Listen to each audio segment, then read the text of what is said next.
Everyone, स्वागत है आप सभी का साइंस दीवाने विद्याकुल परिवार में। मैं शालिनी, आपकी बायोलॉजी एजुकेटर, आज आप सभी के लिए लेकर आई हूँ चैप्टर नंबर 9 का एक नया टॉपिक, जिसमें कि आज की क्लास में हम पढ़ने वाले हैं एकल कोशिका प्रोटीन के बारे में और इसी के साथ ऊतक संवर्धन के बारे में। लेकिन इससे पहले हम एक छोटे से टॉपिक को भी क्लियर करेंगे। आप सभी को पता है कि हम इस चैप्टर में खाद्य उत्पादन में कार्यनीति वृद्धि कर रहे हैं कि किस तरीके से हम इतनी बड़ी जनसंख्या की खाद्य पूर्ति करने के लिए हम यहाँ पर भोजन के उत्पादन में वृद्धि कर रहे हैं। सबसे पहला टॉपिक इसमें आपने पशुपालन पढ़ा था। पशुपालन के द्वारा आपने देखा था कि हम यहाँ पर खाद्य उत्पादन में वृद्धि करते हैं। जैसे कि हमने डेयरी फार्म खोला तो जिससे कि दुग्ध उत्पादन में आपकी वृद्धि हो रही थी, कुक्कुट फार्म खोला, मांस में, अंडे उत्पादन में वृद्धि हो रही है, और अन्य जो फार्म थे उसकी में भी हमने खाद्य उत्पादन में वृद्धि पड़ी थी।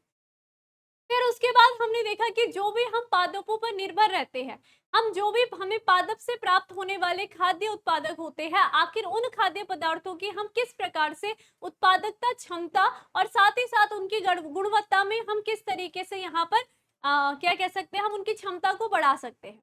तो यहाँ पर पादप प्रजनन के द्वारा आपने देखा था हम अच्छी किस्मों का निर्माण करते हैं, है ना। तो ये आपने देखा था। उसके अलावा भी ऐसा होता है कि यहाँ पर पहला तो हमने पादप प्रजनन कराकर कुछ वांछित गुणों वाले फसलों का उत्पादन किया था। जैसे कि अगर आपको याद होगा तो गेहूं की जैसे आपने कल्याण सोना, है ना।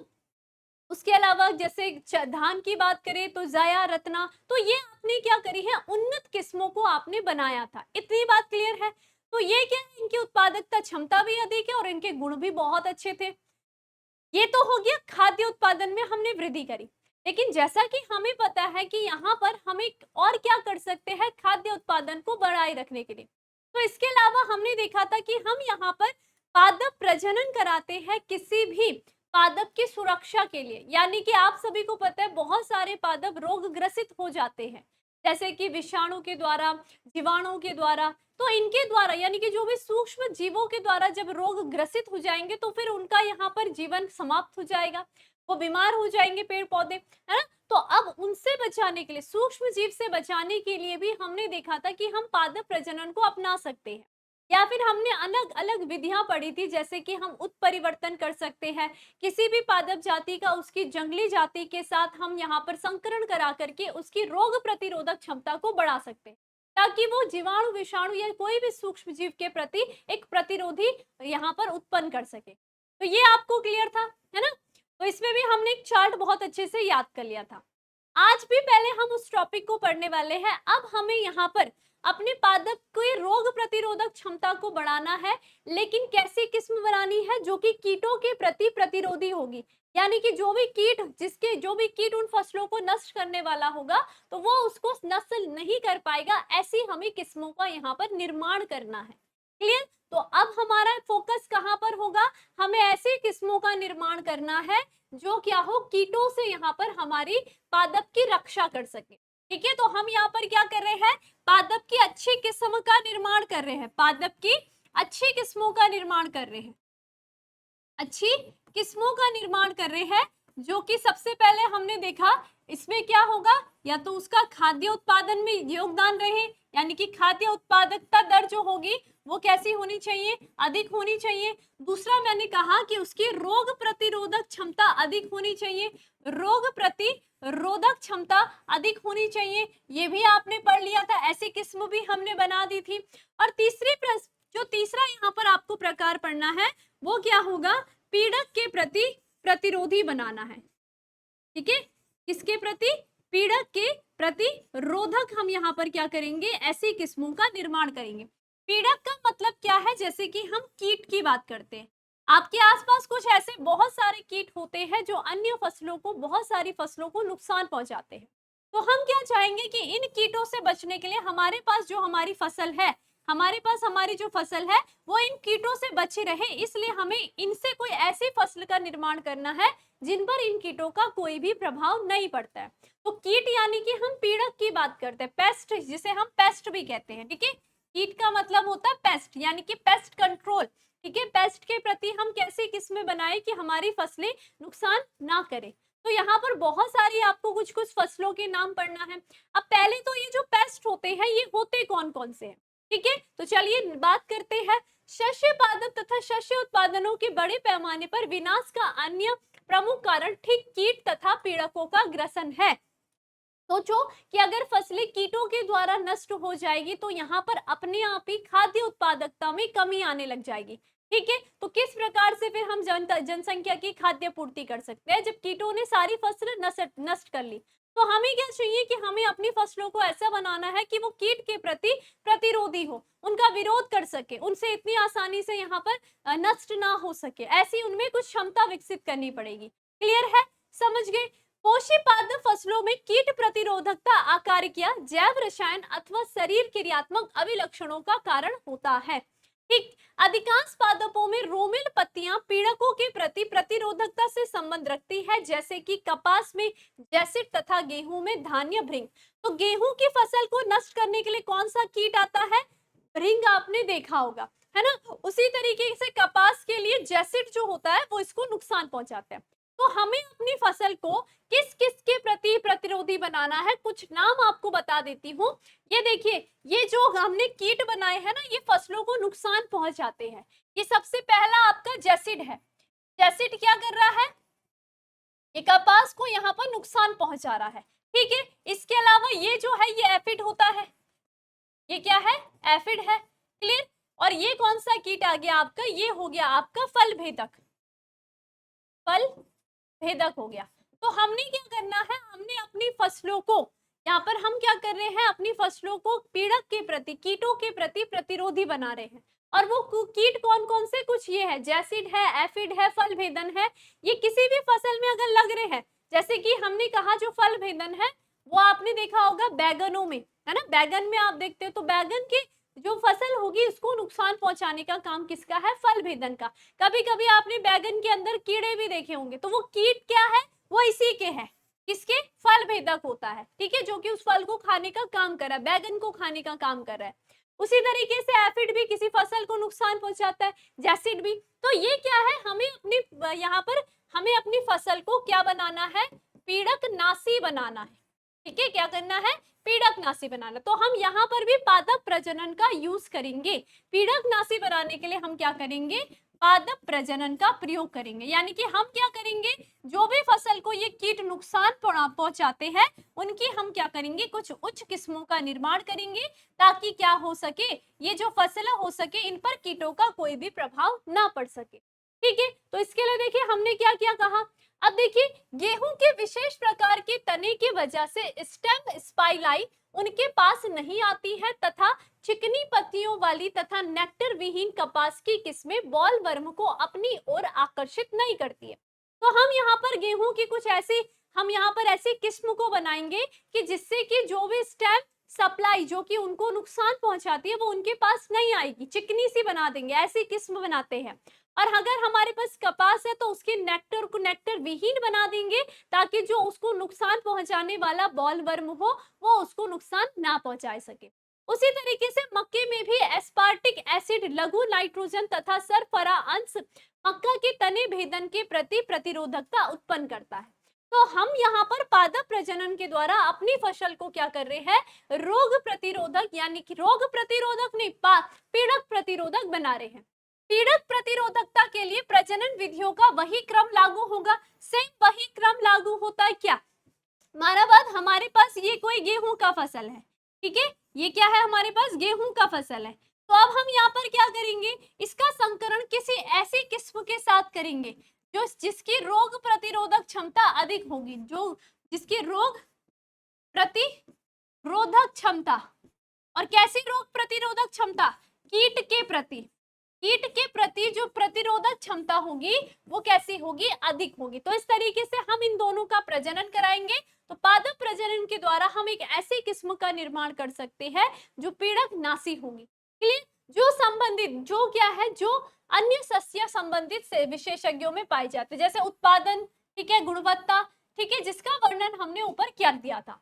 कृषि तथा इनकी जंगली प्रजाति हमने कहा ना, अब किसी भी पादप की रोग प्रतिरोधक क्षमता बढ़ाने का एक प्राकृतिक तरीका है, आर्टिफिशियल तरीका हम बोलेंगे, हम उसका संकरण किससे करा देते हैं? उसकी जंगली प्रजाति से करा लेते हैं, ताकि क्या हो, उसकी रोग प्रतिरोधकता क्षमता अधिक हो जाए। क्लियर? उसके अलावा और देखिए यहाँ पर कुछ आपको दिया गया है, कुछ ऐसे यहाँ पर आपकी नई उच्च किस्में, ठीक है, ये क्या है आपकी उच्च किस्में दी गई है, ठीक है। पहले ये किस्म थी, ये जो किस्म थी इनको नुकसान पहुंचाने वाले ये कीट रहे, ठीक है, कीट, ये क्या है आपकी, ये आपकी किस्म थी। हमने क्या करा, पादप प्रजनन के द्वारा उच्च किस्म का निर्माण करा, और ये उच्च किस्म इनके प्रति कैसी है, प्रतिरोधी होती। जैसे कि हम बात करते हैं ब्रेसिका, है ना, रेपसीड मस्टर्ड की बात करती है, तो ये जो मीट्स ब्रेसिका होता है, ठीक है, तो ये क्या होगा, जैसे कि हम बात करते हैं कि इसको खतरा किससे, इस एफिड जो नामक कीट होता है, ये ब्रेसिका को यहाँ पर नुकसान पहुंचाता है, क्लियर।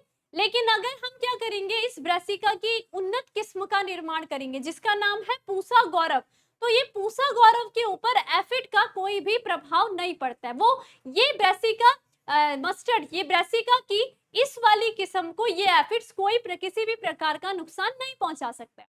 तो हम क्या चाहेंगे कि हम ब्रेसिका की ये जो उच्च किस्म है इसको ही अपने खेतों में लगाएं, ताकि किसी भी कीट का इस पे कोई भी प्रभाव ना पड़े, यानी कि एफिड का इसमें कोई प्रभाव ना पड़े, क्लियर। उसी तरीके से फ्लैट बीन की बात करते हैं, तो फ्लैट बीन को नुकसान पहुंचाने वाले जैसिड होता है, एफिड होते हैं और फल वेदक होते हैं। ये सारे के सारे कीट होते हैं जो आपके फ्लैट बीन को नुकसान पहुंचाते हैं। तो अब हमने क्या करा, अपने इस फ्लैट बीन को इसकी उच्च किस्म बनाई, यानी कि ऐसी पीड़क नासी किस्म को बनाया जो कि इन कीटों के प्रति प्रतिरोधी होती है, और उनका नाम क्या है, पूसा सेम 2 और पूसा सेम 3। ये दोनों ऐसी किस्म है फ्लैट बीन की जिन पर ये तीनों के तीनों कीटों का कोई भी प्रभाव नहीं पड़ेगा, क्लियर। उसी तरीके से ओकरा की बात करते हैं, जो कि आपकी भिंडी होती है, ओकरा एक भिंडी होती है, उसको ध्यान रखना है। तो ये भिंडी को नुकसान पहुंचाने के लिए सूट तथा फल भेदन, ये क्या करते हैं, भिंडी रहती है उसके अंदर रह करके उनको पूरा खोखला कर देते हैं, ठीक है। लेकिन हमने क्या करा, यहाँ पर पादप प्रजनन का प्रयोग करके भिंडी की उच्च किस्म का निर्माण करा जिसका नाम था पूसा स्वामी और पूसा A4। ये दोनों यहाँ पर ऐसी भिंडी की उच्च किस्म होती है जिस पर सूट और फल भेदन का कोई प्रभाव नहीं होता है। ये कब संभव हो पाया, जब हमने पादप प्रजनन करा। तो पादप प्रजनन के द्वारा हम एक तो उन्नत किस्म की फसल का निर्माण कर सकते हैं, हम अपनी फसल को रोग प्रतिरोधक बना सकते हैं किसी भी सूक्ष्म रोग के खिलाफ या सूक्ष्म जीव के खिलाफ, और हम अपनी फसल को किसी कीट के प्रतिरोधी भी बना सकते हैं, कीट प्रतिकाशिन कीट विनाशी भी हम उसे बना सकते हैं। तो ये तीन काम हमने कर लिए हैं पादप प्रजनन के द्वारा। तो यहीं पर आपका ये जो पादप प्रजनन का टॉपिक है ये खत्म हो चुका है। आपको ये दोनों चार्ट याद रखने हैं, समझ में आ गया, समझ गए। तो हमने देखा कि हमने खाद्य उत्पादन पशुपालन के द्वारा बढ़ा दिया है, हमने पादप प्रजनन के द्वारा अपनी फसल में तरह तरह के चेंज करके हमने यहाँ पर क्या करा है, खाद्य उत्पादन के एक तो उत्पादकता को बढ़ाया है और उनकी कुछ उच्च किस्मों का निर्माण करके यहाँ पर क्या करा है, कुछ नए गुणों को भी देखा है, यानी कि नए गुण अपनी फसलों में डाले हैं ताकि वही फसल क्या कर सके, खाद्य उत्पादन को उसकी वृद्धि को बनाए रखे। ये बात क्लियर है। अब इसके बाद आ जाते हैं पशुपालन से हमने खाद्य उत्पादन बढ़ा दिया है, पादपों से हमने खाद्य उत्पादन बढ़ा दिया है। अब ये बात है, ठीक है खाद्य उत्पादन बढ़े है, लेकिन हमें ये ध्यान रखना है कि किस तरीके से। अब देखो लोगों की देखो क्या होगी, इतना खाद्य उत्पादन बढ़ा रखा है लेकिन अभी भी जनसंख्या को पूर्ण रूप से वो प्राप्त नहीं होते हैं। तो हम ये भी तो कर सकते हैं कि हम जो भी उत्पादन, देखो व्यक्ति भोजन क्यों कर रहा है, क्योंकि उसे ऊर्जा की आवश्यकता है। ऊर्जा कब उसके शरीर में पहुंच रही है, जब वो क्या कर रहा है, पोषक पदार्थों को खा रहा है ना, यानी कि उसके ऊर्जा की आवश्यकता, उसको अपने शरीर बनाने के लिए कुछ पोषक पदार्थों की ही आवश्यकता होती है। इसलिए आपको कहा जाता है कि पौष्टिक आहार खाया करो, है ना, जिसमें विटामिन भरपूर मात्रा में हो, प्रोटीन भरपूर मात्रा में, कार्बोहाइड्रेट ये सब बहुत भरपूर मात्रा में होने।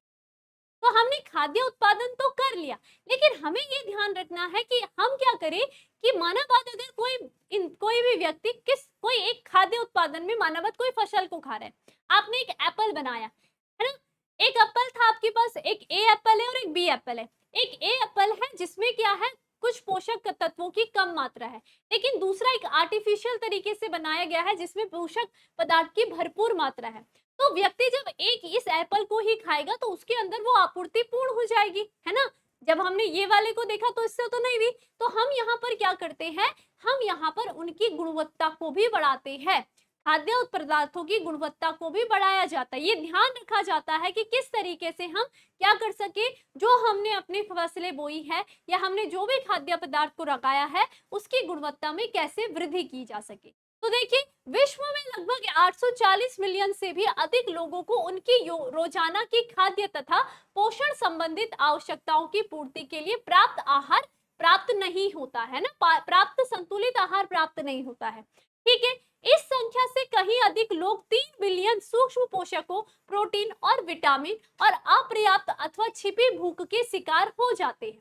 तो कुपोषण आपने देखा है, व्यक्ति को, कोई व्यक्ति खा रहा है खा रहा है खा रहा है, लेकिन अगर उसके भोजन में यहाँ पर कोई भी पोषक पदार्थ नहीं होंगे तो वो कैसा होगा, वो कैसा होगा, कुपोषण का शिकार होगा। तो हमें खाद्य उत्पादन में वृद्धि के साथ साथ ये भी ध्यान रखना है कि हमें इनकी गुणवत्ता में भी वृद्धि करनी है। इनमें प्रोटीन भरपूर मात्रा में होना चाहिए, इनमें विटामिन भरपूर मात्रा में होना चाहिए। ये नहीं है कि खाद्य उत्पादन हमने बढ़ा तो दिया है लेकिन उनसे हमें वो चीजें प्राप्त नहीं हो रही है, तो भी व्यक्ति क्या अलग अलग रोगों का शिकार हो सकता है। ठीक है, क्योंकि ये लोग फल, सब्जियां, लेग्यूम, मछलियां, मीट आदि को पर्याप्त मात्रा में नहीं ले रहे। तो बहुत सारे ऐसे हमारे देश में, बहुत सारे, हमारे देश क्या, हमारे पूरे विश्व में बहुत सारे ऐसे गरीब भी हैं। गरीब का मतलब है कि जिन्हें सिर्फ 4 टाइम का या 2 टाइम का खाना तो मिल रहा है, लेकिन वो कैसा है, सादी रोटी है और दाल है, लेकिन उसके अलावा भी पोषक पदार्थ हमें किससे प्राप्त होते हैं, वो व्यक्ति फल, सब्जियां, लेग्यूम यानी कि दालें, मछलियां, मीट हर दिन ये खाने में असमर्थ होते हैं। हर दिन तो नहीं बनता उनके वहां। ठीक है, तो इसलिए हम क्या करेंगे कि वो जो भी खा रहे हैं उसमें ही पोषक पदार्थ की मात्रा कैसी होनी चाहिए, उच्च होनी चाहिए, उसकी गुणवत्ता उच्च होनी चाहिए पोषक पदार्थों की। तो क्या ध्यान रखा जाता है खाद्य गुणवत्ता के लिए, ये आपको ध्यान रखना है। खाद्य गुणवत्ता के लिए हम यहाँ पर ध्यान रखते हैं कि उसमें प्रोटीन की मात्रा भरपूर होनी चाहिए, है ना, प्रोटीन की भरपूर मात्रा होनी चाहिए, प्रोटीन की भरपूर मात्रा। ठीक है, और क्या होनी चाहिए, जैसे कि विटामिन की भरपूर मात्रा। ठीक है, खनिज पदार्थ जितने भी खनिज पदार्थ है इनकी क्या होनी चाहिए, भरपूर मात्रा होनी चाहिए। ठीक है, तो ये सारी चीजें ध्यान रखी जाती है जो कि आपको यहाँ पर दी गई है, अभी बताती हूँ। ठीक है, भोजन जिसमें कि आवश्यक सूक्ष्म पोषक विशेषकर विटामिन ए, आयोडीन, जिंक तथा का अभाव होता है, ऋण उससे रोग उत्पन्न होते हैं। तो जिनमें अगर ये चीजें नहीं होगी तो ये पता चल जाएगा हमें कि ऐसे व्यक्ति को रोग होने की ज्यादा संभावनाएं बढ़ जाती है। तो परिणाम स्वरूप उसका जीवन काल, मानसिक सामर्थ्य घट जाती है ना, धीरे धीरे क्या हो जाएगा, उसका शरीर भी नहीं बनेगा, उसका जीवन काल भी छोटा हो जाएगा और धीरे धीरे क्या हो जाएगा, वो मृत्यु गति की ओर प्राप्त होने लग जाएगा। ठीक, उसी तरीके से जैव पुष्टिकरण, विटामिन और खनिज के उच्च स्तर वाली अथवा उच्च प्रोटीन तथा स्वास्थ्यवर्धक वसा वाली प्रजनित फसलें जन स्वास्थ्य को सुधारने के लिए अत्यंत महत्वपूर्ण प्रायोगिक माध्यम है। तो अगर एक साइड ऐसी फसल है जिससे हमें कुछ प्राप्त नहीं हो रहा है और दूसरी साइड ऐसी है जिसमें भरपूर मात्रा में प्रोटीन है, विटामिन है, सब कुछ मिल रहा है, तो वहां पर जो व्यक्ति होंगे उन दोनों में फर्क भी तो देखने के लिए मिलेगा हमें, है ना। जिसको भरपूर पोषण मिल रहा है वो स्वस्थ रहेगा, लेकिन जिसे पोषण नहीं मिल रहा है वो कैसा होगा, अस्वस्थ व्यक्तियों की श्रेणी में आ जाएगा। क्लियर, चलिए, तो ये क्या करना है, हमें खाद्य उत्पादन में बढ़ाना तो है, लेकिन हमें ये ध्यान रखना है, क्या ध्यान रखना है कि उसमें उसकी गुणवत्ता से हम किसी प्रकार की यहाँ पर कोई भी कमी ना रख सके। तो खाद्य उत्पादन में बढ़ावा तो करना है, लेकिन उसकी गुणवत्ता को भी ध्यान में रखना है। तो यानी कि उन्नत पोषण पोषक गुणवत्ता के लिए निम्न को सुधारने के उद्देश्य से प्रजनन किया जाता है। तो प्रजनन का, पादप प्रजनन, जंतु प्रजनन का ये भी मुख्य आधार होता है कि हम यहाँ पर क्या करेंगे, प्रोटीन अंश का तथा उसकी गुणवत्ता में वृद्धि करेंगे, तेल अंश और उसकी गुणवत्ता में वृद्धि करेंगे, विटामिन हमारे उस खाद्य पदार्थ में होना चाहिए, सूक्ष्म पोषक तथा खनिज अंश होने चाहिए। तो ये सारे के सारे क्या है, हमारी जो खाद्य पदार्थ है उसकी गुणवत्ता में वृद्धि के लिए हम ये सारे पहलू को याद रखेंगे। क्लियर, इसी के साथ और क्या लिखा है हम देखते हैं पहले। ठीक है, पहले से विद्यमान संकर मक्का की तुलना में 2000 में विमुक्त संकर मक्का में अमीनो एसिड, लाइसिन, ट्रिप्टोफैन की दुर्गमी मात्रा विकसित की गई थी। गेहूं की किस्म जिसमें कि उच्च प्रोटीन अंश होता है, एक नाम याद रखना है आपको, एटलस। 66 गेहूं की ऐसी उन्नतशील किस्म तैयार करने के लिए दाता की तरह प्रयोग किया जाता है। तो ये जो एटलस है इसमें विभिन्न क्या है, बहुत ही मतलब उच्च मात्रा में यहाँ पर हम कह सकते हैं पोषक तत्व उपस्थित होते हैं। यानी कि इस एटलस में, ये नाम याद रखना है, गेहूं की एटलस जो किस्म है, एटलस किस्म है, इसमें प्रोटीन की प्रचुर मात्रा होती है। नाम याद रखना है, ठीक है, प्रोटीन की प्रचुर मात्रा होती है किसमें, एटलस में। उसके अलावा लोह युक्त तत्व बहुल दहन किस्म को विकसित कर अपना अब संभव हो गया है कि इससे सामान्यतः प्रयोग में लाई गई किस्मों की तुलना में लोह तत्व की मात्रा 5 गुनी है। तो हम ऐसी किस्में कर रहे हैं जिनमें इन सब की मात्रा क्या होनी चाहिए, ज्यादा होनी चाहिए। उसके अलावा भी यही पॉइंट दिए गए हैं, भारतीय कृषि अनुसंधान संस्था जो कि नई दिल्ली में बहुत सी सब्जियों की फसलों का मोचन किया गया है, जिसमें क्या है, विटामिन खनिज प्रचुर मात्रा में होते हैं। जैसे कि गाजर बनाया है, पालक बनाई है, कद्दू विटामिन ए, करेला, बंधुआ, सरसों, टमाटर विटामिन सी, पालक, ठीक है, ये आयरन से भरपूर, कैल्शियम के प्रचुर मात्रा, ठीक है। और क्या है, ब्रांड बीन्स, लबलब फ्रेंच, ठीक है, गार्डन मटर, इनमें क्या है, प्रोटीन की भरपूर मात्रा है। तो ये सब कहाँ बनाए गए हैं, ये सब बनाए गए हैं आपके कृषि अनुसंधान में। और इनका उद्देश्य क्या है कि इसमें क्या हमने ऐसी किस्मों को रखा है, ऐसे खाद्य पदार्थों को रखा है जो कि पोषक पदार्थों से भरपूर होंगे। हमने यहाँ पर उनकी गुणवत्ता को ध्यान में रख करके उनकी ही वृद्धि करी है, उनकी ही विकास की क्रिया करी है। क्लियर? तो ये हमें बहुत अच्छे से ध्यान रखना है, खाद्य उत्पादन में वृद्धि तो हम करेंगे, लेकिन साथ ही साथ उनकी गुणवत्ता में भी वृद्धि करने की कोशिश करेंगे, ताकि क्या हो, यहाँ पर हमें इतना ज्यादा एनिमल्स का प्रयोग ना करना पड़े, इतना ज्यादा हमें भक्षण ना करना पड़े किसी पेड़ पौधे का, ठीक है। तो हमें कुछ छोटी सी मात्रा ले और हमारे शरीर में वो पोषक पदार्थ उपस्थित हो जाए, इतना आपने ध्यान रखना है, ठीक है। अब ये तो हो गए, चलो हम जब तक किसमें थे निर्भर, जब तक हम पादप पे निर्भर थे, जंतु पर निर्भर थे, तो ठीक है। लेकिन अभी वैज्ञानिकों ने और सोचा, उन्होंने सोचा कि हम यहाँ पर क्या कर सकते हैं, खाद्य उत्पादन में वृद्धि के लिए हम यहाँ पर सूक्ष्म जीवों का उपयोग भी कर सकते हैं। आप सभी को पता है, अगर हम सूक्ष्म जीव की बात करते हैं तो वो उनका जो जीवन चक्र होता है वो कुछ ही मिनट का होता है, ठीक है। और इस मिनट में वो काफी सारी संततियों को बना देते हैं। सूक्ष्म जीव की ये विशेषता होती है, वो पोषक पदार्थों से भरपूर होते हैं। अब हम क्या करते हैं, एकल कोशिका प्रोटीन का प्रयोग करेंगे। बहुत सारे हमारे पास एक कोशिका ऐसे जीव होते हैं जिनमें प्रोटीन की भरपूर मात्रा होती है। अब हम क्या करेंगे, उसी एक कोशिका प्रोटीन का यूज करते हैं अपने खाद्य उत्पादन में, अपने खाद्य उत्पादन की गुणवत्ता को सुधारने में। तो इसी को हम कहते हैं एकल कोशिका प्रोटीन। एकल कोशिका प्रोटीन का मतलब क्या होता है कि कुछ सूक्ष्म जीव ऐसे होते हैं, ठीक है, कुछ क्या होंगे, ऐसे सूक्ष्म जीव होते हैं, सूक्ष्म जीव होते हैं जो क्या होंगे, जिनमें होता है प्रोटीन की उच्च मात्रा, प्रोटीन की उच्च मात्रा होती है, समझ गए, उच्च मात्रा होती है। तो हम क्या करेंगे, ये सूक्ष्म जीव कैसे होंगे, एक कोशिकीय होते हैं, एक कोशिकीय सूक्ष्म जीव होते हैं, ठीक है। कैसे होंगे, एक कोशिकीय सूक्ष्म जीव, एक कोशिकीय सूक्ष्म जीव होते हैं जिनमें प्रोटीन की प्रचुर मात्रा होती है। तो हम यहाँ पर क्या करेंगे, इस एक कोशिकीय प्रोटीन, इस एक कोशिकीय सूक्ष्म जीव को लेकर के इसकी बहुत सारी कॉपीज बना करके यहाँ पर क्या करेंगे, अब हमने इन सूक्ष्म जीवों को कहीं पर लगा डाल देना है, ताकि क्या हो, हमारे एक कोशिकीय प्रोटीन से किसी नई यहाँ पर खाद्य उत्पादन में वृद्धि कर सके, उसमें पोषक पदार्थों में की गुणवत्ता में सुधार कर सके, ठीक है। तो वो सूक्ष्म जीव कौन कौन से हैं, ध्यान रखना है, ठीक है। तो पहले आपका आता है मिथाइलोफिलस, ठीक है, मिथाइलोफिलस, मिथाइलोफिलस,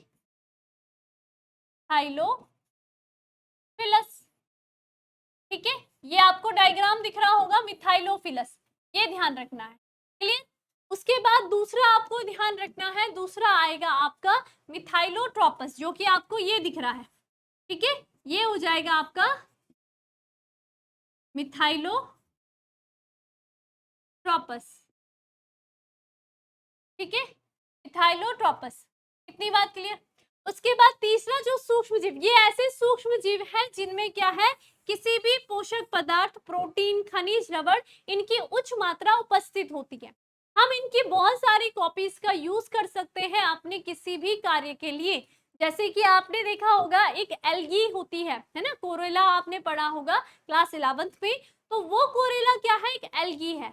हम क्या करते हैं, जो अंतरिक्ष यात्री होती है वो उसकी गोलियों को लेकर के अपने साथ जाते हैं, क्योंकि उसमें प्रोटीन की प्रचुर मात्रा होती है और वो प्रोटीन उनको ऊर्जा देने का काम करता है, तभी वो स्पेस में बिना खाए पिए इतने लंबे टाइम तक जी सकते हैं। क्योंकि वहां पर एक कोशिका हमने कोरोला को उपयोग करा, उसकी बहुत सारी हमने कॉपीज बनाई और एक पाउडर फॉर्म बना करके उस एल्गी का हमने वहां पर अंतरिक्ष यात्रियों के लिए गोलियां बना दी। अब वो गोलियों को खा करके उससे ऊर्जा प्राप्त करते हैं। ठीक है, उन्हें खाना खाने की भी आवश्यकता नहीं पड़ती है। ठीक, तो ये दो जीव हो गए। उसके अलावा और भी होता है, जैसे कि हम बात करेंगे स्पूरिलिना की। ठीक है, तीसरा आ जाएगा स्पू।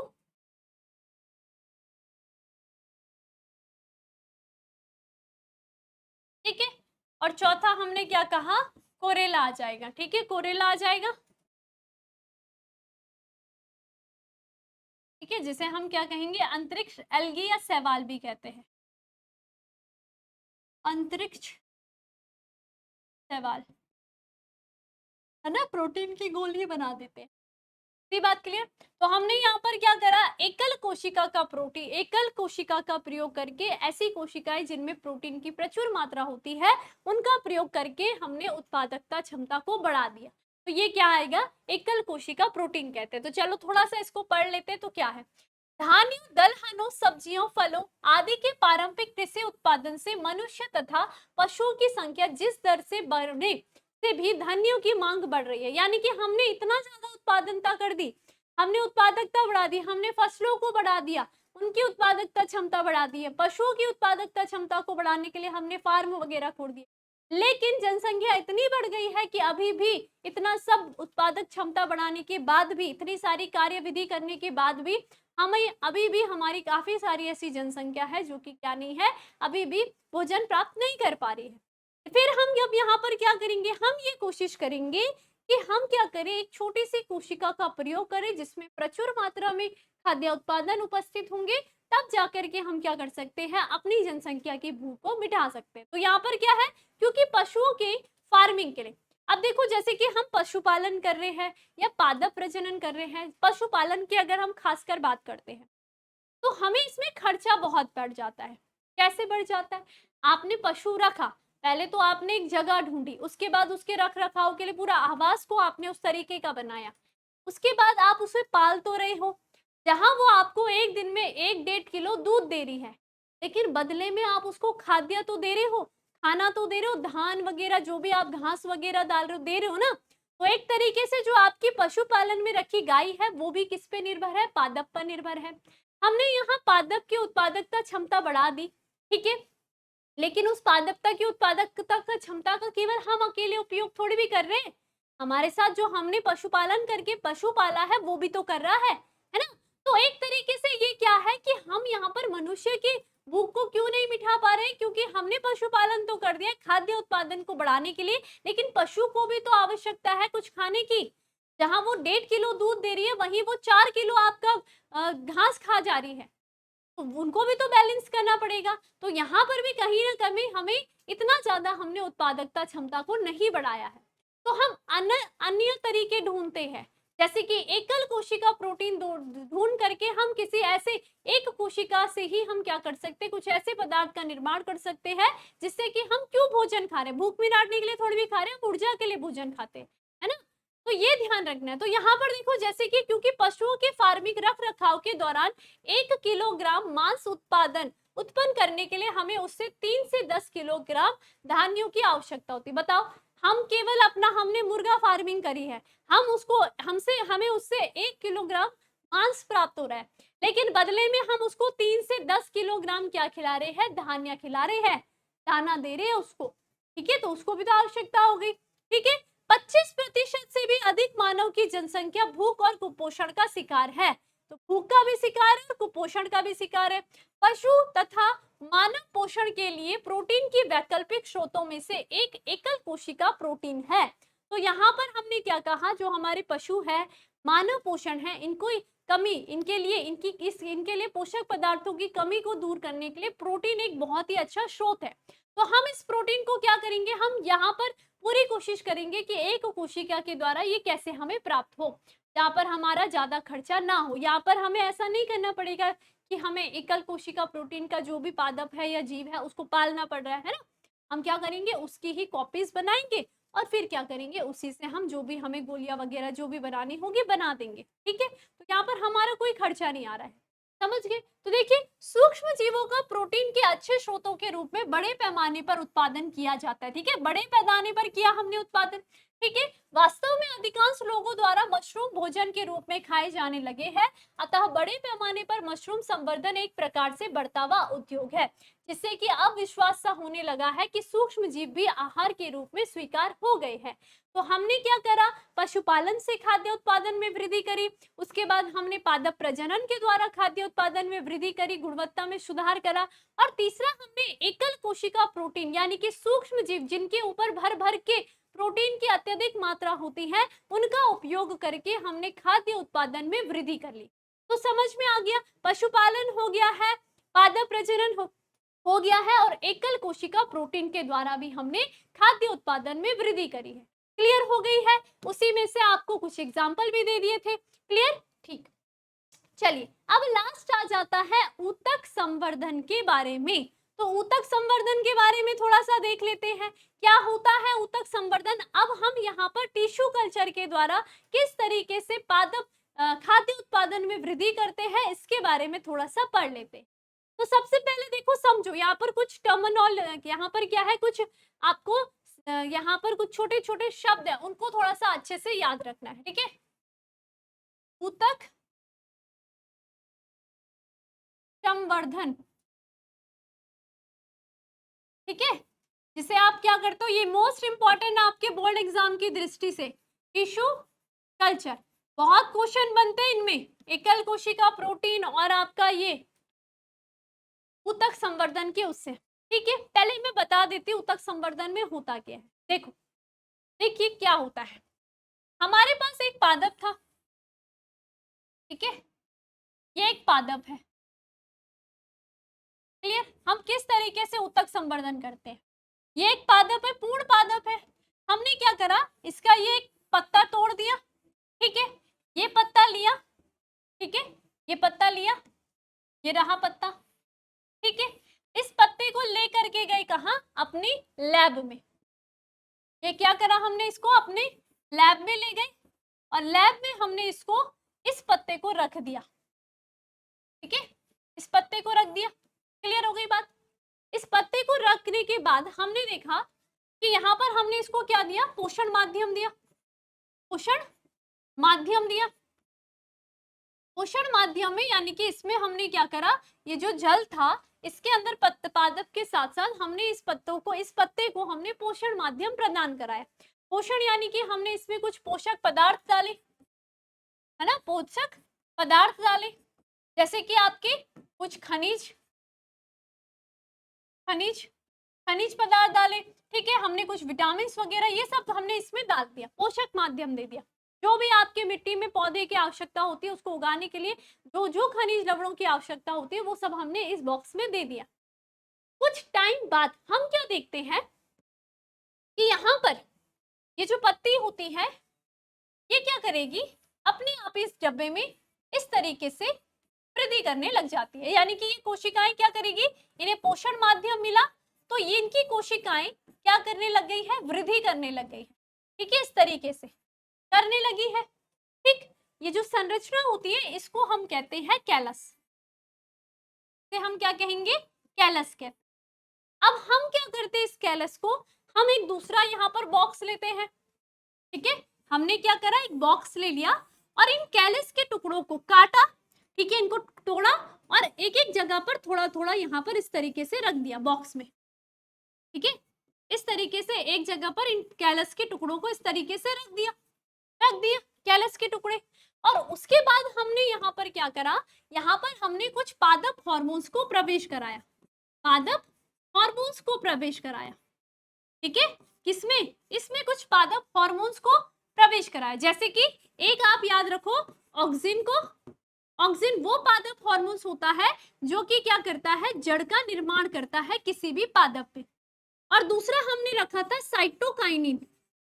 साइटोकाइनिन ये वो भाग होता है जो तना वाले सिरे का निर्माण करता है, यानी कि परहो भाग का निर्माण करता है। ठीक है, परहो लिख दो, तना ना लिख करके परहो लिख दो, क्योंकि तना के साथ क्या होगा, परहो भाग में पत्ती वगैरह सब आ जाएंगे, तो इसको मैंने लिख दिया परहो भाग। तो आप इसमें दिखा सकते हो कि जब आपने इसमें ऑक्सिन और आपने साइटोकाइनिन दी तो इस कैलस में क्या हुआ, एक साइड से जड़ निकली, इस तरीके से ये जड़ निकली, ठीक है, ये जड़ निकली, ये जड़ निकली, और दूसरी साइड से हमने देखा कि इसमें अब क्या निकल रहे हैं, ये ऊपर इसका परहो का भाग भी बनने लगा है। समझ में आ गया, इतनी बात क्लियर है, ठीक है। और ऐसे ऐसे करके हम क्या देख रहे हैं कि यहाँ पर आप देखोगे अब इन कैलस को, इस जड़ और परहो वाली संरचना को आप किसी भी गमले में या कहीं भी आप बोओगे तो एक नया पादप का निर्माण हो जाएगा, और सेम कैसा होगा, वो अपने जनक के समान होगा। ये जनक हो गया है, यहाँ से हमने माना बात, हमने एक पॉट ले लिया है और उस पॉट में ये संरचना डाल दी है, ये कैलस की संरचना डाल दी है, ठीक है। और यहाँ पर क्या हो गया, ये जड़ है और नीचे से एक नया पादप निकल गया, ठीक है, ये क्या निकल गया, नया पादप, इस तरीके से इनसे निकल गया ना। और ऐसे हम बहुत सारे पादप बना सकते हैं। तो देखो इस पादप की क्या विशेषता होगी, ये संतति है, और ये संतति कैसी है, सेम अपने जनक के समान ही होती है। माना बात, हमारे पास एक अच्छा सा पादप है, हमारे पास एक ऐसा पादप है जिसकी रोग प्रतिरोधक क्षमता बहुत अधिक है, तो हम चाहेंगे कि हम क्या कर सके, इसी तरीके का, जैसा इसका आनुवांशिक पदार्थ है वैसा ही हमें, जैसे इसके अच्छे गुण है रोग प्रतिरोधक क्षमता के, हमें वैसा ही अपना पादप चाहिए। तो हम क्या कर रहे हैं, पूरे पादप को ले रहे हैं, तो ये तो जनक हो गया। इस पूर्ण पादप को, जिसे हमने एक्स प्लांट भी कहा है, एक्स यानी कि हम कहते हैं ना एक्स प्लांट, एक्स यानी कि क्या होता है, एक्स मतलब एक्स बोलते हो ना आप, ना ये मेरा एक्स दोस्त है फलाना वगैरह जो भी, तो ये भी क्या है, एक्स प्लांट है, क्योंकि ये तो हमारे नए पादप हो जाएंगे, न्यू प्लांट, समझ गए। तो ये एक्स प्लांट है, इसे हम कृतोत्तकी कहते हैं, कृतोत्तकी कहते हैं, क्लियर, ये कृतोत्तकी होता है, क्लियर हो गया है। इससे हमने क्या करा, एक पार्ट तोड़ा, पौधे का एक भाग तोड़ा। अब आप देख सकते हो ये क्या है, ये पादप का एक भाग था, है ना। इस भाग पे ये क्षमता थी कि इसने क्या करा, एक नए पादप का निर्माण कर दिया, ठीक है।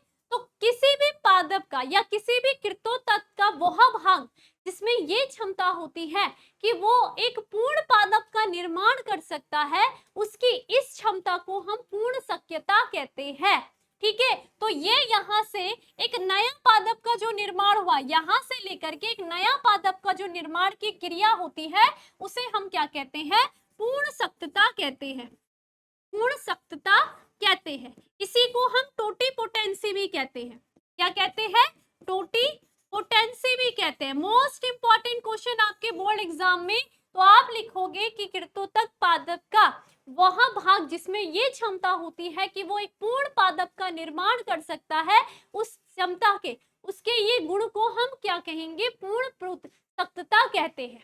क्लियर हो गया है, ये क्या कहलाया हमारा, पूर्ण शक्तता कहलाता है। इतनी बात आपने ध्यान रखना है, समझ गए, ठीक है। अब आप देख रहे होंगे ये जो संतति है, मैंने कहा ये आनुवांशिक रूप से अपने इसी जनक के समान है, तो ये जो संततियां होती हैं इन्हें हम कहते हैं, जो कि आनुवांशिक रूप से अपने जनक के समान होती है, इन्हें हम कहते हैं सोमा क्लोन, सोमा क्लोन कहते हैं, जो कि क्या है, आनुवांशिक दृष्टि से अपने ही जनक के समान होती है। इतनी बात क्लियर। और आप क्या कर सकते हो, एक पादप के द्वारा ऐसे हजारों संख्या में नई प्रजातियों का, नए पादपों का निर्माण कर सकते हो, है ना। आप क्या कर सकते हो, एक पादप के द्वारा, एक पादप कोशिका के द्वारा, एक पादप कोशिका के द्वारा हम यहाँ पर हजारों संख्या में नए पादपों का निर्माण कर सकते हैं, नए पादपों का निर्माण कर सकते हैं, ठीक है। और पादप भी कैसा, एक पादप की छोटी कोशिका के द्वारा उससे हम एक नए पादप का निर्माण करते हैं, तो ये जो गुण कहलाता है, ये जो क्रिया कहलाती है, इसे हम कहते हैं सूक्ष्म प्रवर्धन। ये क्या कहलाएगा, सूक्ष्म प्रवर्धन कहलाता है। तो आपको हर एक शब्द का मतलब समझ में आ गया होगा। क्या होता है आपका कृतोतक, क्या होता है आपका पूर्ण सक्तता। पादप के वह भाग जिसमें ये क्षमता होती है कि एक पूर्ण पादप के शरीर का निर्माण करता है, उसके इस गुण को हम पूर्ण सक्तता कहते हैं। सोमा क्लोन क्या होंगे, सोमा क्लोन अपने अनुवांशिक दृष्टि से अपने जमर के समान होते, ठीक है। और सूक्ष्म प्रवर्धन क्या है कि एक हमने पादप कोशिका ली और उससे यहाँ पर क्या हुआ है, हजारों पादपों का निर्माण हुआ। ये जो गुण कहलाता है ये कहलाएगा सूक्ष्म प्रवर्धन। क्लियर बात है। तो आप क्या देख रहे हो, एक पादप से हम हजारों की संख्या में नया पादप बना रहे हैं और अपनी अपनी इच्छा अनुसार बनाते हैं। हमें जो पादप पसंद आया हम चाहते हैं कि हम इसकी ही आगे नई संततियां बनाएं, ऐसे ही गुण वाले पादपों की संतति बनाए, है ना। तो कृत्रिम रूप से आपने यहाँ पर क्या कराया, कृत्रिम रूप से आपने कल्चर करा, यानी कि संवर्धन करा। और कैसा, ऊतक संवर्धन करा। इस पूरे पादप में बहुत सारी कोशिकाएं रही होंगी ना, एक कोशिका थोड़ी भी थी। तो पूरी कोशिकाओं का समूह क्या था, ऊतक था। और ऊतक से पूरे एक नए पादप का निर्माण हुआ, तो इसको हमने कहा ऊतक संवर्धन। कॉन्सेप्ट क्लियर, ठीक है। अब एक एक करके सारे पॉइंट आपको क्लियर हो जाएंगे। तो देखो क्या क्या है, देखो, पर्याप्त एवं उन्नत किस्म की फसलें प्रदान करने वाले दक्ष तंत्र द्वारा भोजन की बढ़ती हुई मांग को पूरा करने के लिए हमारी प्रारंभिक प्रजनन तकनीकें जब असफल हुई, जब पादप प्रजनन असफल हो जाएगा, क्योंकि हमने क्या देखा, कुछ कुछ ऐसे असफल केस आए, ठीक है, ज्यादा नहीं कर पाए। तो उसके बाद हम यहाँ पर क्या देखेंगे, हम यहाँ पर देखेंगे कि अब हम किस तरीके से नई तकनीकी का उपयोग करें। तो जो एक अन्य प्रौद्योगिकी का जन्म हुआ उसी को ऊतक संवर्धन का देखा आपने। यहाँ पर हमने एक पादप का छोटा भाग काट करके उसको संवर्धित करा और उस संवर्धित भाग से देखो नए यहाँ पर पादप निकल के आ गए, है ना। ये एक पादप का टुकड़ा था और देखो यहाँ कितने सारे नन्हे नन्हे पौधे बन गए हैं और यही आगे चल करके बड़े पादप में परिवर्तित हो जाएंगे। यही क्या है, आपका टोटल मिलाकर के ऊतक संवर्धन है। क्लियर।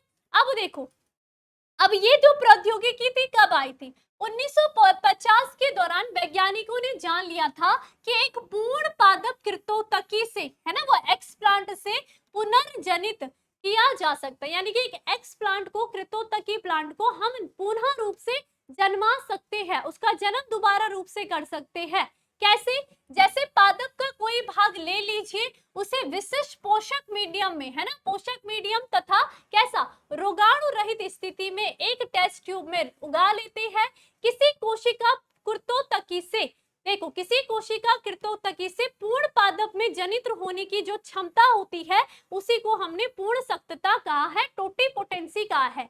तो ये क्वेश्चन आपके एग्जाम में बन सकता है, याद रखना कि पूर्ण सक्तता या टोटिपोटेंसी किसे कहते हैं। ये क्षमता होती है किसी भी कोशिका कृतोतकी की कि वो एक पूर्ण पादप में बदल जाता है, तो ये क्षमता ही पूर्ण सक्तता कहलाती है।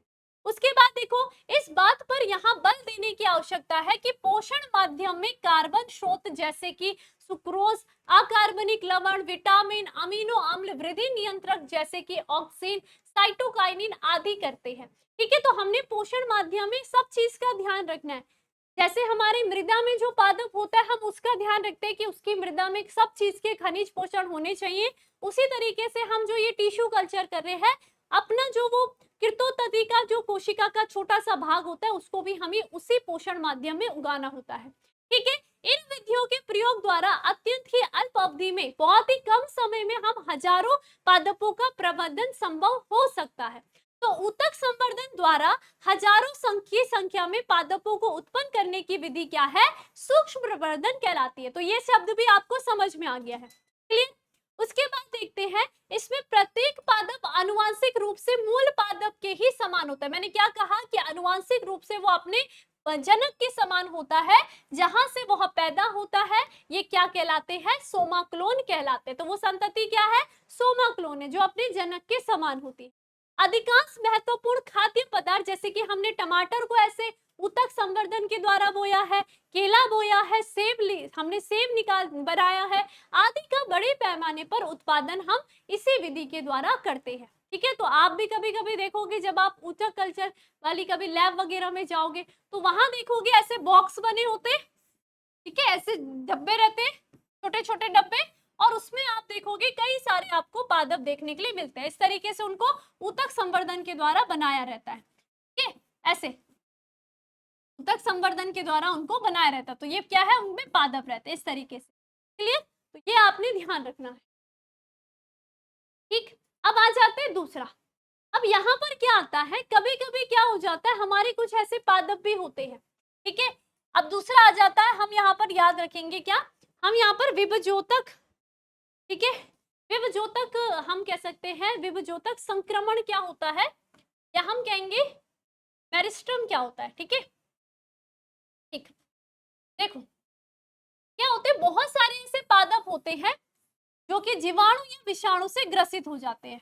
ठीक है, लेकिन वो ग्रसित जो होते हैं वो उन पादप के मेरिस्टम भाग से होते हैं, मेरिस्टम भाग से। ठीक है, यानी कि विभजोतकी भाग से हम क्या कर रहे हैं, विभजोतकी संवर्धन कर रहे हैं। विभजोतकी संवर्धन क्या होता है, ठीक है, तो हमने देखा कि बहुत सारे पादप के जो विषाणु होते हैं, जो भी पादप होंगे वो उनके जो वो विषाणु जनित रोग से ग्रसित हो रहे हैं, तो उनके जो विषाणु होते हैं वो उनके विभजोतक भाग में यहाँ पर क्या करते हैं, संक्रमण करते हैं। बाकी का पौधा तो सही रहता है, लेकिन अगर यहाँ पर संक्रमण होगा, ठीक है, और इससे नया पादप बनेगा तो उसकी संतति में भी वो होगा। तो यहाँ पर इस विधि में हम क्या कर देंगे, इस भाग को काट देते हैं और बाकी का जो नीचे का भाग है इससे ही नए पादप का निर्माण करते हैं। तो इसको हम विभजोतकीय संवर्धन कहते हैं। जैसे कि older leaf are removal from a cutting of curtaining. ठीक है, तो हमने क्या कर दिया है, ऊपर विषाणु लगा है इसको हटा दिया और फिर निचले वाले भाग से हम क्या करेंगे, एक नए पादप का निर्माण करते हैं। इससे क्या होगा कि यहाँ पर हम जो विषाणु रहित पादप, हम यहाँ पर क्या कर सकते हैं, विषाणु रहित पादप का निर्माण कर सकते हैं। पादप का निर्माण करते हैं किस पादपों में, जिनमें आपको विभजोतक क्षेत्र में दिखाई देता है। अब देखो इसका मतलब क्या है, वही बोल रहा है। देखो इस विधि का अन्य महत्वपूर्ण उपयोग, ये ऊतक संवर्धन का ही पार्ट है। ऊतक संवर्धन का ये पार्ट होता है क्या, कि अगर बाई चांस किसी पादप में विभजोतक क्षेत्र पर कोई रोग वाहक लगे होंगे, रोग कारक लगे होंगे, तो हम क्या कर सकते हैं, उसके ऊपरी भाग को काट लेंगे और बाकी नीचे का बचा भाग में कोई विषाणु नहीं है, तो इसी का हम ऊतक संवर्धन करके नए पादप का निर्माण कर सकते हैं। समझ में आ गया, ये ध्यान रखना है। तो हम देखो इस विधि का हम उपयोग क्या कर रहे हैं, किसी रोग ग्रसित पादपों से स्वस्थ पादपों के पुनर्लाभ करते हैं। यदि पादप क्या है, विषाणु से संक्रमित है, तब भी इसमें विभजोतक यानी कि शीर्षक कलिका विषाणु से अप्रभावित रहती है। अच्छा, ये ध्यान रखना है यहाँ पर कि क्या बोल रहा था, ये बोल रहा था कि माना बात, ये कोई पादप था, ठीक है, ये पादप क्या है, रोग ग्रसित है। ठीक है, ये एक पादप था, शुरू से बना दे, ठीक है, फिर से समझो, ये एक पादप था, क्लियर, ये एक पादप है, कोई भी पादप ले लो। ठीक, अब ये किसी विषाणु रोग से ग्रसित है, तो इसकी पत्तियां यहाँ सब सड़ रही है क्योंकि विषाणु इसको क्या कर रहे हैं, नुकसान पहुंचा रहे हैं, नुकसान पहुंचा रहे। इतनी बात क्लियर। देखो ये पादप की लंबाई बढ़ती रहेगी, ठीक है, कभी ना कभी हम देख रहे हैं इसकी लंबाई बढ़ेगी, तो विषाणु अभी तक यहाँ पर बैठे हुए, यानी कि जो इसका विभजोतक भाग है, ठीक है, विभजोतक भाग है, वहां पर विषाणु का यहाँ पर अभी कोई भी प्रभाव नहीं पड़ा है। तो हमें क्या चाहिए, हमें पता था इस पादप की उत्पादकता क्षमता अधिक थी, लेकिन हमने देखा कि यहाँ पर क्या है, ये पादप विषाणु से ग्रसित हो गया। अब हम इसकी ही संतति को चाहते हैं, तो अब हम क्या करेंगे, हम यहाँ पर ऊतक संवर्धन का प्रयोग कर सकते हैं, क्योंकि यहाँ ये जो इसका विभजोतक भाग होता है ये बढ़ता रहता है, तो इसमें यहाँ पर विषाणु नहीं लगेगा इतनी आसानी से। तो हम क्या करेंगे, इसके ये जो विभजोतक भाग होता है इसको काट लेंगे और इसका क्या कर सकते हैं, ऊतक संवर्धन करेंगे। वही ऊतक संवर्धन करेंगे और इस ऊतक संवर्धन के द्वारा हम यहाँ पर एक नए पादप का इसी के समान निर्माण कर सकते हैं। तो इसी को हम क्या कहते हैं, विभजोतकीय संवर्धन। विभजोतक भाग को काट करके उसका ही संवर्धन कर दिया, विभजोतकीय संवर्धन कहलाता है। क्लियर हो गई है ये बात। तो वही बात है कि अतः विभजोतकी को अलग कर उसे हम विट्रो में उगाते हैं ताकि विषाणु मुक्त पादप तैयार हो सके। ऐसा क्यों कर रहे हैं, क्योंकि हमारा नीचे का जो पादप है वो विषाणु से ग्रसित हो रखा है, लेकिन उसका जो शीर्षक भाग होता है वो क्या नहीं है, ग्रसित नहीं है, इसलिए हमने उसको काट करके उसका ऊतक संवर्धन करा दिया। ठीक है, वैज्ञानिकों ने ऐसा किस किस में करा है? केला में करा है, गन्ना में करा है, आलू आदि के संवर्धित विभजोतक तैयार करने में वो काफी सफलता उनको हासिल हुई है। ठीक है, तो ये क्या है? हमारे ऊतक संवर्धन का लाभ होता है, विभजोतकी संवर्धन। ठीक, अब दूसरा क्या होता है? दूसरा यहाँ पर एक और हम देख सकते हैं, यहाँ पर हम ऐसे पादप का निर्माण भी कर सकते हैं जिसमें कि यहाँ पर दो लक्षण आपको देखने के लिए मिलते हैं। ठीक है, यहाँ पर हम क्या कर सकते हैं? कायिक संकरण भी कर सकते हैं, कायिक संकरण भी कर सकते हैं। कायिक संकरण यानी कि हम कर सकते हैं सोमैटिक हाइब्रिड। ठीक है, अब देखो इसमें क्या होता है। अब माना बात हमारे पास क्या है? ये रहा हमारे पास क्या? टोमेटो। ठीक है, ये टोमेटो की कोशिका रही और ये पोटैटो की कोशिका, ये पोटैटो की कोशिका रही। ठीक है, क्या है ये? सेल है। क्या है ये? सेल है। इन दोनों की कोशिका है। अब कायिक संकरण में हम क्या करेंगे? सबसे पहले हमें पता है, हम यहाँ पर इनकी कोशिका भित्ति को हटा देते हैं। कोशिका भित्ति को हटा देंगे, भित्ति क्या कर लेंगे? रिमूव कर लेंगे। ठीक है, दोनों की कोशिका भित्ति रिमूव कर लेंगे। उसके बाद इनकी जो क्या है? कोशिका झिल्ली है। ठीक है, कोशिका झिल्ली होगी, इसको भी हम क्या कर देते हैं? रिमूव कर लेते हैं। इसको भी हम रिमूव कर लेंगे यानी कि हटा देंगे। माना बाद ये कोशिका भित्ति हो गई, इसके अंदर ये कोशिका झिल्ली हो गई। क्लियर? और कोशिका झिल्ली के अंदर क्या पड़ा हुआ है? इसका प्रोटोप्लाज्म पड़ा हुआ है ना? ये क्या पड़ा हुआ है? इसका प्रोटोप्लाज्म। अब यहाँ पर हम अगला क्या करते हैं? जो टोमेटो और पोटैटो होते हैं उनके जो प्रोटोप्लाज्म होता है, प्लाज्म यानी कि जीव द्रव्य होता है, प्लाज्म जो होता है, इन प्लाज्म का हम क्या करेंगे? संकरण करते हैं। ठीक है, संकरण कैसे करेंगे? माना बात ये क्या था? ये जो प्रोटोप्लाज्म था ये भी 2n था, है ना? कोशिका तो 2n थी, ये भी क्या थी? 2n थी। तो हमने इन दोनों प्रोटोप्लाज्म को जब मिलाया तो यहाँ पर हमें जो संतति प्राप्त हुई वो 4n वाली हुई। तो ये जो नया जो कोशिका बनी, ये जो नई कोशिका बनी, इसका जो प्रोटोप्लाज्म है वो 4n है। तो इसमें क्या होंगे? इस प्रोटोप्लाज्म में हम देखते हैं कि इसमें आपके पोटैटो के गुण भी होंगे, पोटैटो के गुण भी होंगे और टोमेटो के गुण भी होंगे। यानी कि ऐसा जो पादप आपको नजर आएगा वो कैसा नजर आएगा? उसको हम कहते हैं पोमेटो। पोमेटो का मतलब क्या होगा कि आपको उस पादप में दिखेगा कि उसमें ऊपर तो क्या लगे होंगे? पर उसमें टमाटर लगे होंगे और नीचे उसमें क्या लगे होंगे? नीचे उसमें टमाटर और नीचे उसमें आलू लगे होंगे। तो ये जो नया जो पादप बना है ये क्या बना है? पोमेटो बना है। किसके द्वारा? कायिक संकरण के द्वारा। इस तरीके से ये बनता है। समझ में आ गया? पोमेटो कैसा बनता है? टमाटर और आलू दोनों एक ही पादप पर उपस्थित होते हैं। देखो वही बातें लिखी हुई है, ध्यान से देखोगे। देखिए यहाँ तक कि वैज्ञानिकों ने पादपों से एकल कोशिका अलग की है तथा उनकी कोशिका भित्ति का पाचन हो जाने से प्लाज्मा झिल्ली द्वारा घिरा नग्न प्रोटोप्लाज्म पृथक किया जाता है ना? प्रोटोप्लाज्म अलग कर दिया। तो प्रत्येक किस्मों में वांछित लक्षण विद्यमान होते हैं। पादपों की दो विभिन्न किस्मों से अलग किया गया जो प्रोटोप्लाज्म युग्मित होकर के संकरण प्रोटोप्लाज्म उत्पन्न करता है जो कि आगे चल करके एक नए पादप को जन्म देता है। वही बात कही है। ठीक है, नया पादप को जन्म दिया। ठीक है, अब ये देखो वो कुछ इस तरीके से होता है। ये किसका पादप है? ये है आपका पोमेटो का। ठीक है, जो कि दो यहाँ पर टोमेटो और क्या था आपका पोटैटो, इनके प्रोटोप्लाज्म के संकरण के परिणाम स्वरूप बना था। ठीक है, तो आपने ऊपर क्या देखा? ऊपर आपने देखा ये रहे टमाटर और नीचे आपने देखे आलू और दोनों आपको एक ही पादप में नजर आ रहे हैं। क्लियर हो गया? ठीक, अब इसी के बाद ये देखिए यह संकरण कायिक संकरण, जबकि यह प्रक्रम कायिक संकरण कहलाता है। क्लियर? कायिक संकरण जब प्रोटोप्लाज्म का हमने आपस में मेल करा। क्लियर? और कायिक संकरण क्या होगी? इस विधि को हम कहेंगे। तो देखिए ऐसी स्थिति की कल्पना करो जब टमाटर का प्रोटोप्लाज्म आलू के प्रोटोप्लाज्म से युग्मित होता है तथा वृद्धि करने के बाद इससे नई संकरण पादप का जन्म होता है। तो इसमें क्या होंगे? टमाटर और आलू के अभिलक्षण संयुक्त रूप से मिलेंगे। इस प्रक्रम के परिणाम स्वरूप पोमेटो का निर्माण होता है, परंतु दुर्भाग्यवश इस पादप में व्यावसायिक उपयोग के लिए वांछित समुचित अभिलक्षणों का अभाव होता है। क्लियर हो गई है? तो यही क्या है आपका कायिक संकर होता है। मुझे लगता है कि आज जो आपने टॉपिक पढ़ा वो आपको क्लियर हो गया होगा।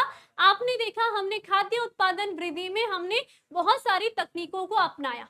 हमने खाद्य उत्पादन पशुपालन के द्वारा करा, बहुत अच्छी बात है, ये टॉपिक आपका क्लियर है। उसके बाद हमने खाद्य उत्पादन पादप पादप प्रजनन के द्वारा करा। तो यहाँ पर हमने खाद्य उत्पादन में वृद्धि तो करी, लेकिन हमने अपनी पादपों की गुणवत्ता में भी सुधार करा। जैसे कि गुणवत्ता की बात करें तो हमने उसको रोग प्रतिरोधी बनाया, कीट प्रतिरोधी बनाया, हमने उसकी गुणवत्ता में सुधार करा। तो अलग अलग हमने इसमें विधियां पढ़ चुके हैं। उसके बाद हमने एकल कोशिका प्रोटीन का भी प्रयोग करा, एकल कोशिका प्रोटीन का भी प्रयोग करा। इसका मतलब क्या है कि किस तरीके से हम एक सूक्ष्म जीव का, हमने ऐसे सूक्ष्म जीव का प्रयोग करा जो कि क्या था, जिनमें प्रोटीन क्या था, उच्च मात्रा में उपस्थित था। तो हम इस उच्च मात्रा वाले सूक्ष्म जीव का उपयोग कर सकते हैं खाद्य उत्पादन की में वृद्धि में, या हम उनकी गुणवत्ता में सुधार करने में। उसके बाद हमने देखा हमने ऊतक संवर्धन के द्वारा कई सारी पादप प्रजातियों का निर्माण करा, संवर्धन का उपयोग करा। तो ये सारे के सारे टॉपिक आपके चैप्टर नंबर 9 के थे, जो कि अब खत्म हो चुके हैं, और इसी के साथ आपका चैप्टर नंबर 9 खाद्य उत्पादन में कार्यनीति भी समाप्त होता है। ठीक है, तो आपने अब तक जितना पढ़ा है एक बार आप सभी के सभी रिवीजन जरूर करिएगा।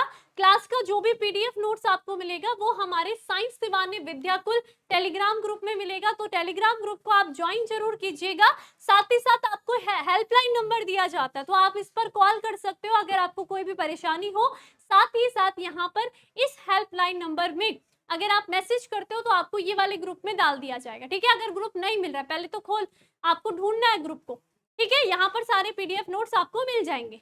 अब मिलेंगे हम आप सभी को एक नए चैप्टर के साथ, जो कि चैप्टर नंबर 10 है और बहुत ज्यादा इंपॉर्टेंट है। जैव प्रौद्योगिकी के बारे में, उसके सिद्धांत, प्रक्रम, ये सब पढ़ने वाले हैं। तब तक आप सभी जितने अब तक चैप्टर हो चुके हैं उन सभी को रिवीजन जरूर कीजिए। धन्यवाद।